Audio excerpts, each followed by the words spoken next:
Bonjour mes chers amis, on se voit aujourd'hui dans cette nouvelle vidéo. Dans la précédente, nous avons vu le complément de nom, maintenant le complément de l'adjectif, la partie D. Dans cette partie, plutôt dans cette séance, le complément de l'adjectif, on va voir deux parties. Petit 1, le complément de détermination. Petit 2, le complément du comparatif et du superlatif. On va expliciter tout ça. Alors, petit 1, le complément de détermination.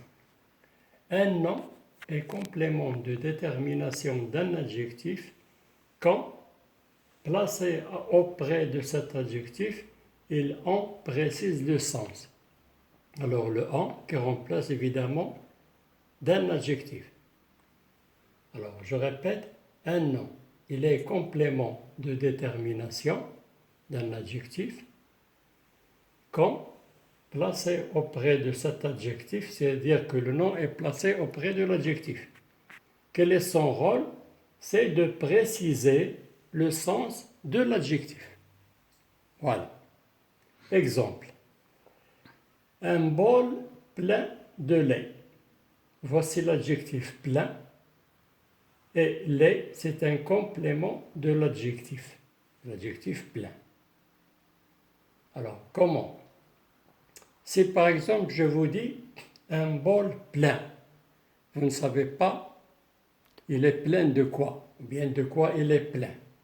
Alors quand je dis un bol plein de lait, donc le complément de l'adjectif, il est là pour déterminer le sens de l'adjectif. Ça y est, c'est clair? Je continue. Il est introduit, c'est-à-dire le complément de l'adjectif. Il est introduit par les prépositions à, de, en, envers, etc. Exemple. L'alcool est nuisible à la santé.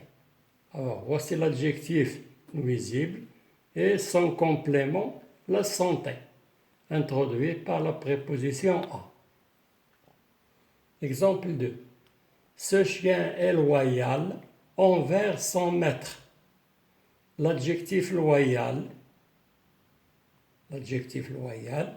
voici le complément, c'est-à-dire voici son complément, qui est son maître, introduit par la préposition envers. Remarque, un même mot peut être complément de plusieurs adjectifs. Un même mot peut être complément de plusieurs, 2, 3, etc. Exemple, il est heureux et fier de son succès. Alors nous avons ici deux adjectifs, heureux, fier, qui ont un seul complément, c'est son succès. Donc on dit que son succès est complément des adjectifs fier et heureux.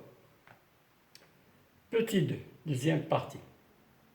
Le complément du comparatif et du superlatif. Pardon. Alors, un adjectif au comparatif et au superlatif est ordinairement suivi d'un complément. On va voir ça clairement dans les exemples. Alors, je répète cette définition.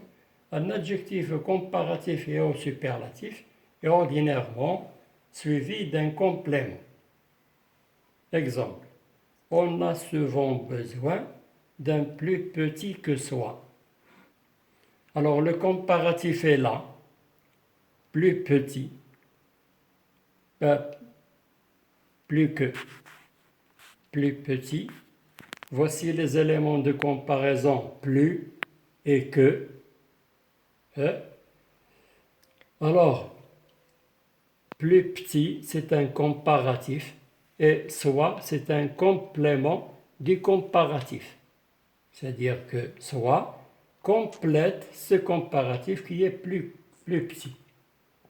Voici les deux éléments de la comparaison, plus et que. Deuxième exemple, relatif qui explicite cette notion de superlatif. La drogue est le plus grand des mots. La drogue est le plus grand des mots. Alors, le superlatif, c'est le plus grand. Et mot, c'est un complément du superlatif. C'est-à-dire que le terme mot complète le superlatif le plus grand.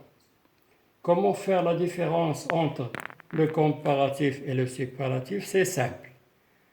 Pour le comparatif, on trouve deux éléments essentiels, plus que, moins que, etc. Donc, le premier élément ici, le deuxième c'est que.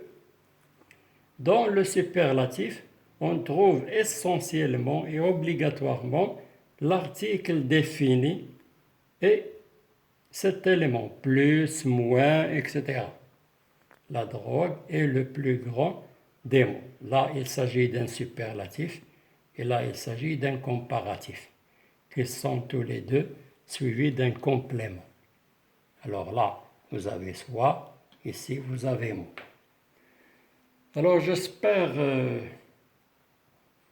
que cette leçon va vous être utile et je vous demande de bien, si vous voyez de la sorte, de la partager avec les gens que vous connaissez, les proches, les amis, etc.